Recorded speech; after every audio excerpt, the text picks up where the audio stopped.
तुम हमारे माथे पर चंदन लगा दोगी?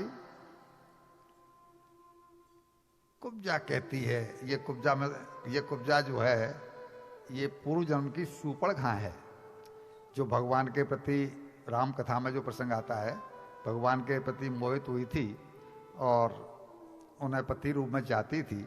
तो भगवान ने वहाँ कहा था कि मैं तुम्हारी इच्छा, मन में ही उसके अपना मनोरथ पूरा कर दिया था, मैं तुम्हारी इच्छा पूरी करूँगा, लेकिन यहाँ नहीं, द्वापर। तो वो उनकी तरफ आकर्षित हुई और उसने कहा कि सच में इसके हकदार तो आप ही। मैं कंस की नौकरी करती हूं, इसलिए कंस के शरीर पर मुझे अंगराग लगाना पड़ता है, लेकिन कंस मेरे घिसे हुए चंदन का हकदार नहीं है, चंदन के हकदार आप ही हैं। और उन्होंने पीला चंदन भगवान कृष्ण के और लाल चंदन बलराम जी के माथे पर लगाया और सबकी शोभा बढ़ गई। तब भगवान ने भी प्रसन्न होकर के, वो कुबड़ी थी 3 जगह टेढ़ी, तो उसके पैर के अंगूठे पर अपना पंजा रख के पैर का और उसकी ठोड़ी को पकड़ के ऐसे उचकाया तो वो एकदम सीधी हो गई और बहुत सुंदर भी। अरे बाबा, जो भगवान के सम्मुख हो जाता है उसका ही तो फिर कहना ही क्या, वो तो धन्य हो ही जाता है। और परम सुंदरी बन गई। अब उसके मन में भगवान के मिलन की इच्छा जागी। हे पुरुषोत्तम, मुझ दासी पर प्रसन्न हो जाइए। भगवान ने कहा मैं प्रसन्न होऊंगा, लेकिन मैं पहले अपना काम निपटा लूं, जिस काम से मैं यहां पर आया हूं। इसके बाद वो सीधे रंगशाला में पहुंचे। रंगशाला कौन सी? जहां पर के धनुष रखा हुआ था। धनुष यज्ञ का आयोजन दूसरे दिन होने वाला था। धनुष यज्ञ का आयोजन दूसरे दिन होने वाला था, लेकिन मैंने जैसा अगर बताया अभी आपको कि उनकी इच्छा थी कि ऐसा कुछ काम किया जाए कि उसके मन में डर बैठ जाए, वो कांप जाए अंदर ही अंदर। और ये सीधे रंगशाला में पहुंचे और वहां सैकड़ों रक्षक थे उस धनुष के, और इन्होंने जाकर के उस धनुष को उठा करके दोनों भाइयों ने दोनों टुकड़े करके और उसी को हथियार बनाया। एक टुकड़े को बलराम ने ले लिया, एक टुकड़े को कृष्ण ने ले लिया और लेकर के दोनों इनसे, जो उनके रक्षक थे, उनसे युद्ध करने लगे और धीमे धीमे सबको मार पीट करके भगा दिया।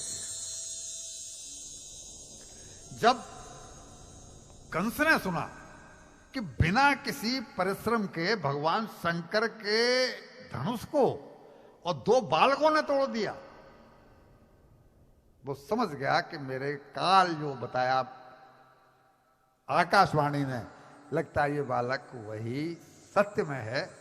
अभी तक तो मेरे मन में कोई शंका भी थी, लेकिन अब कोई शंका नहीं है।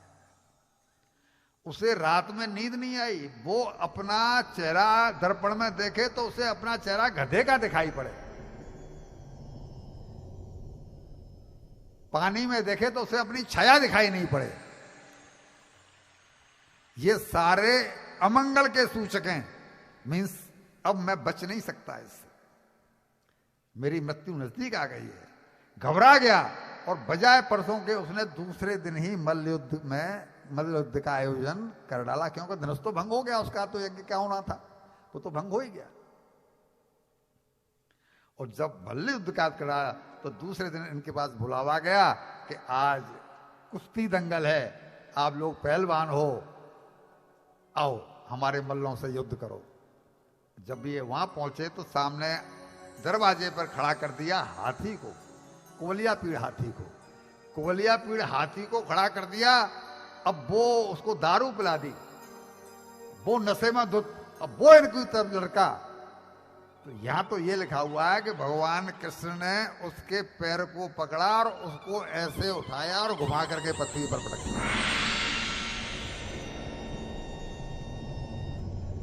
वो तो कर तुम अकर तुम अन्यथा कर तुम सर्व समर्थ हैं, उनके लिए कौन सा काम मुश्किल है, कुछ भी कर सकते हैं, उनके लिए क्या है। और जब अंदर गए तो वहां पर चारूर, मुस्तक, सल, तोसल इन पहलवानों को चैलेंज किया कि आओ हमसे कुश्ती लड़ो। इन्होंने कहा भाई तुम इतने बड़े बड़े पहलवान हो, तुमसे हमारी कुश्ती का क्या जोड़, हम तो बालक हैं, देखो हमारी उम्र। वो कहते हो तुम मुझे मूर्ख नहीं बना सकते। कहता है ये पहलवान चाणूर, तुम मुझे मूर्ख मत बनाओ। जिसने कुवलिया पीड़ हाथी को पैर से पकड़ करके पटक दिया हो वो कोई बालक नहीं हो सकता। मुझसे युद्ध करो। और किसी भी क्षत्रिय को जिस समय कोई चैलेंज करता है तो क्षत्रिय भी चैलेंज को नकारता नहीं। भगवान कृष्ण ने, बलराम ने, दोनों ने उनके चैलेंज को स्वीकार किया, चुनौती स्वीकार की और इनमें मल्ल युद्ध हुआ। और एक दूसरे तो इन्होंने सबको एक एक करके धीमे धीमे धीमे धीमे जो बाकी बचे खुचे थे वो वैसे ही डर के मारे वहां से। अब जब कंस ऊंचे आसन पर बैठा था, अब जब उसने ये देखा कि अब तो मेरा कोई रक्षक नहीं है, तो चिल्लाने लगा अपने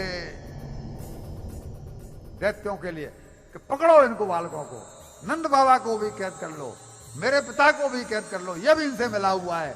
और जब वो अकबक करने लगा, बकबक करने लगा, तो भगवान ने नीचे से एक जोर की छलांग ऊपर मारी और जाकर के उसे ऊंच के मंच पर पहुंचा और उसके बाल पकड़ करके ऊपर से ही उठा करके वो उसे नीचे और फेंकते ही अपने शरीर को इतना ज्यादा भारी किया कि जो उसकी छाती पर कूदे तो सारी उसकी हड्डी पसी टूट गई, उसी समय उसके प्राण भी। तब भी भगवान कृष्ण का क्रोध शांत नहीं हुआ, मार करके भी, और उसके बालों को पकड़ करके उस चौक में चारों ओर घुमाने लगे। क्यों? कुछ ख्याल आ रहा है? देवकी के बाल पकड़ के उसने जो है, मां देवकी के बाल, तूने मेरी मां के बाल पकड़े थे ना, तूने मेरी मां के बाल पकड़े थे, इसलिए उसके बालों को चारों तरफ घुमाने लगे। कृष्ण के युग में 2 स्त्रियों के बाल पकड़ करके घसीटा गया है। एक तो देवकी को कंस ने घसीटा और द्रौपदी को दुशासन। इन दोनों के कुल में न कोई पानी देवा रहा, न कोई नाम लेवा। मातृशक्ति का अपमान, अपने भक्तों का अपमान।